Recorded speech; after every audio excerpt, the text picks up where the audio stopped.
اچھا سر، اب کچھ سیاست کی طرف.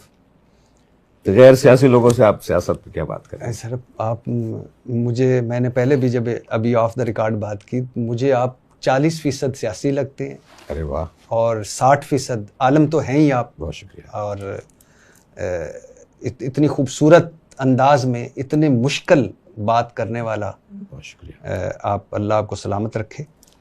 لیکن یہ بتائیے گا کہ عمران خان صاحب آئے تھے، آپ نے امام ضامن باندھا تھا، پھر آپ گئے بھی، ان سے ملے بھی جا کے جب ان پہ حملہ ہوا تھا. کیسا پایا آپ نے عمران خان کو بحیثیت انسان اور پھر بحیثیت وزیر اعظم؟ بحیثیت وزیر اعظم تو وہ کامیاب نہیں رہے، ان کی ٹیم اچھی نہیں تھی، ان کے لوگ جیسا ہونا چاہیے. میں سب کو نہیں، بعض بہت اچھے لوگ ہیں، وہ ناراض نہ ہو جائیں، اور صحیح ناراض ہوں گے اگر میں یہ جملہ نہیں کہوں گا. بعض لوگ تو واقعاً قابل لوگ تھے، اچھے لوگ تھے، مگر مجموعی طور پر ان کا پہلی دفعہ وزیر اعظم ہونے کا کوئی 10 مرتبہ 5 مرتبہ 6 مرتبہ وزیر اعظم بنے ہیں، ان کی جماعتیں بنی ہیں، ان کا حال خراب ہے، ان سے نہیں چل پا رہا کام. تو عمران خان پہلی دفعہ بنے وزیر اعظم، اور ان سے وہ کام جو ہے وہ جیسا ہونا چاہیے تھا نہیں ہو پایا. اس کی ایک بڑی وجہ ان کی ٹیم خود، وہ اپنے پاکستانیت کے اندر اور وطنیت کے اندر اور پاکستانی شہریوں کو آبرو اور عزت دینے میں جو ان کا خیال ہے، نیت ہے، ارادے ہیں، اس میں تو شک ہی نہیں ہے. لیکن ٹیم کے بغیر تو کام نہیں ہوتا. ساتھی جتنے اچھے ہوں گے اتنے ہی قافلہ آگے بڑھ سکے گا. اس میں کچھ مسائل رہے انہیں، اور کچھ نہیں، بہت مسائل رہے. بحیثیت وزیر اعظم تو یہ ہے، اور بحیثیت ایک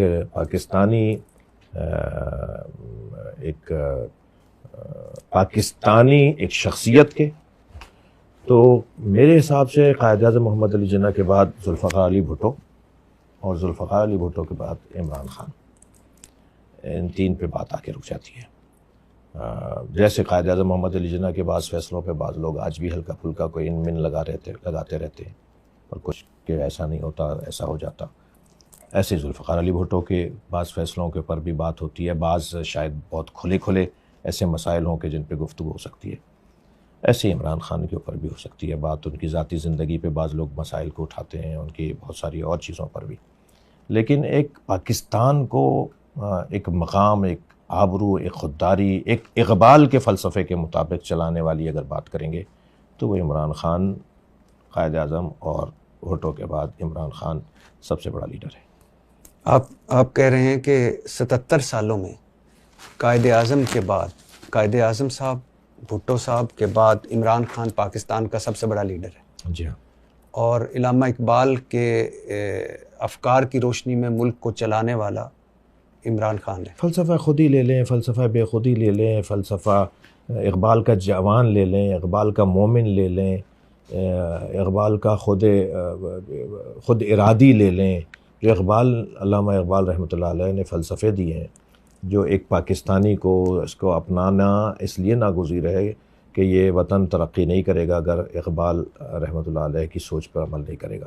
وہ جو پیغامات شعری شکل میں ہے نا، انہیں اگر نثری انداز سے، تقریروں کے انداز سے اگر کسی نے تشریح کی ہے، بیان کیا ہے سیاسی میدانوں میں، علماء نے اپنے ممبروں سے، اپنے درسوں میں، اپنے کتابوں میں تو لکھا ہے، لیکن ایک بڑے اجتماعات میں جو سیاسی اجتماعات ہوتے ہیں اس میں تو عمران خان نے بیان کیا ہے.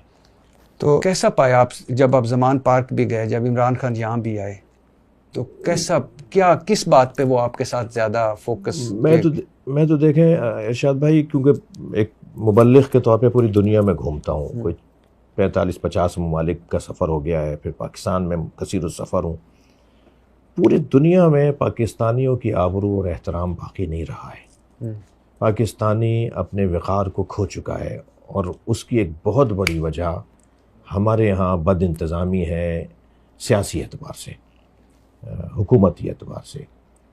استحکام نہیں ہے، استقلال نہیں ہے، وقار نہیں ہے، اور بعض اوقات تو شرم آتی ہے کہ اگر کوئی مثلا وزیر کوئی بڑی پوسٹ کا جو ترجمانی کر رہا ہے مملکت کی، اسے بولنا نہیں آتا، اسے لکھنا نہیں آتا، اس کو بات کرنا نہیں آتی، اس کے اندر علمی قابلیت اور عصری تعلیم کے اندر کوئی قابلیت نہیں ہے، تو کیا جب خود اپنی آبرو نہیں بنا سکیں گے، بھیک مانگنا، جا جا کے مانگنا، اپنے ملک کے آپ پر اعتبار کوئی نہیں کر رہا، آپ پر اعتماد کوئی نہیں کر رہا، آپ پر پاکستانی اعتبار نہیں کر رہے، لوگ وطن چھوڑ چھوڑ کے جا رہے ہیں. جتنا پاسپورٹ ان 3 سالوں کے اندر بنا ہے، جتنے ویزے باہر کے ان 3 سالوں میں لگے ہیں، آپ شاید ہی مجھ سے زیادہ تو آپ صحافت کی دنیا کے ایک نامور نام ہے آپ کا، بڑا معتبر نام ہے، آپ مجھ سے زیادہ جانتے ہیں جتنا پاکستان کا وقار گزشتہ 2-3 سالوں میں مجروح ہوا ہے. تو وہ تو تکلیف دہ بات ہے. دیکھیں اگر میں یہ سوچ کے کہ صاحب میں تو ایک مذہبی حلیے میں ہوں، میرا کام تو محراب ہے، میرا کام تو ممبر ہے، میرا کام تو کتاب لکھنا ہے، میرا کام تو تدریس کرنا ہے، مجلس پڑھو بھائی ان کے ان چکروں میں. بھائی میں اس وطن میں رہتا ہوں، میں دنیا میں گھومتا ہوں، میں دیکھ رہا ہوں کہ ہمارے وطن کی آبرو، ہمارے وطن کا احترام، ہمارے شہریوں کا احترام مسلسل زوال پذیر ہے. ہم بے آبروئی کی طرف چلے جا رہے ہیں. فیصلے آپ اپنے خود نہیں کرتے، آپ کے فیصلے کہیں اور سے ہو رہے ہوتے ہیں، آپ کی میٹنگیں باہر ہو رہی ہوتی ہیں، آپ کے فیصلوں میں دخالتیں ہو رہی ہوتی ہیں، آپ کی رائے پر کوئی ایک اور رائے آ جاتی ہے جس کو آپ کو ماننا پڑتا ہے. 2-4 دفعہ تو ہم دیکھ چکے ہیں وزیر اعظم باقاعدہ باہر سے بھیجے جاتے ہیں. بعض وزیر اعظم تو ایسے اس ملک میں آئے جن کا پاسپورٹ وزیر اعظم پہلے بنے، پاسپورٹ بعد میں بنا ہے ان کا پاکستان ہونے کا. کیا ہے یہ؟ کیوں ہو رہا ہے ایسا؟ اب ایسے میں اگر کوئی وطن کی بات کرے، دیکھیں مشرف کے مسائل جو تھے وہ اپنی جگہ، لیکن پرویز مشرف نے جو اس ملک میں جس کو کہہ لیجیے کہ وطنیت کی بات کی، پہلے پاکستان کی بات کی. ممکن ہے میرے منہ سے بہت سے لوگوں کو اچھا نہیں لگے کہ بھائی یہ مذہبی لوگوں کو تو پہلے اسلام کی، بھائی پہلے اسلام، حب الوطن من الایمان. وطن، جس وطن کے اندر میں اس گھرانے سے تعلق رکھتا ہوں کہ جن کے بڑوں نے اس کے بنانے میں خون دیا ہے اپنا. میرے اپنے نانا کے 4 بھائی میرے نانا کے سامنے ذبح ہوئے ہیں انڈیا سے ہجرت کرتے وقت. ان کے ذہنی توازن متاثر ہو گیا تھا. آخری وقت تک وہ اپنے بھائیوں کو یاد کرتے تھے اور اسٹیشن پہ جا کے بیٹھ جاتے تھے کہ اس ٹرین میں میرے بھائی اتریں گے، جبکہ وہ دیکھ چکے تھے اپنے بھائیوں کو ذبح ہوتے ہوئے. یہ تو ایک مثال ہے. اس طرح کی لاکھوں مثالیں ہیں جو اس ملک کو خون دے کر بنایا گیا ہے. کیا اس لیے بنایا گیا تھا کہ وہ لوگ وطن چھوڑ کے چلے جائیں؟ ہم کیوں جائیں؟ ہم کہاں جائیں؟ کیوں جائیں؟ یہ ہمارا وطن ہے، اس وطن کو ٹھیک ہونا ہے. اس وطن کو صحیح کرنے والوں کو چاہیے، یا اس وطن کے ذمہ داروں کو چاہیے کہ وہ ٹھیک ہے کچھ ایسے واقعات ہوئے ہیں جن پہ اس کی مذمت ہونی چاہیے، وہ غلط ہوئے، وہ نہیں ہونے چاہیے تھے. اگر وہ ڈرامہ نہیں تھا، اگر وہ بناوٹ نہیں تھی، اگر وہ پورا کھیل نہیں تھا، وہ پورا گیم نہیں تھا، اور واقعاً کسی عمارت اور کسی استعارے اور کسی علامت کی توہین ہوئی ہے، مگر کیا اس کی اتنی بڑی بڑی سزائیں ہیں کہ اس انداز سے جو ہے وہ رویے رکھے جائیں گے؟ میں سمجھتا ہوں کہ عمران خان کے ساتھ زیادتی ہو رہی ہے. سر مجھے یقیناً اور دل سے کہہ رہا ہوں آپ سے مل کر خوشی ہوئی. پہلی ملاقات ہے، بہت خوشی ہوئی. بہت سارے یہ دیکھ لیں، بہت سارے موضوعات اس کے نیچے بھی تھے، بہت سارے تھے، لیکن وہ ایسے تھے کہ جس سے میرا مقصد وہ شاید پورا نہ ہوتا کہ پھر وہ تقسیم کا ایک آتا یا کوئی وہ جیسے فساد کا ایک آتا. تو وہ جتنا میں پوچھ سکتا تھا وہ پوچھا. پھر بھی آپ نے بہت سارے موضوعات چھیڑے اور آپ کو یہ بھی محسوس ہوا اور لوگ بھی محسوس کریں گے کہ میں بہت ساری چیزوں سے جہاں تک میرے لیے ممکن تھا میں نے گریز کیا، اور جہاں میرے لیے ممکن نہیں تھا وہاں میں نے اشارے میں بات کی ہے. بہت شکریہ سر، آپ سے آپ کا مل کر شکریہ. بہت شکریہ سر. Thank you. جزاک.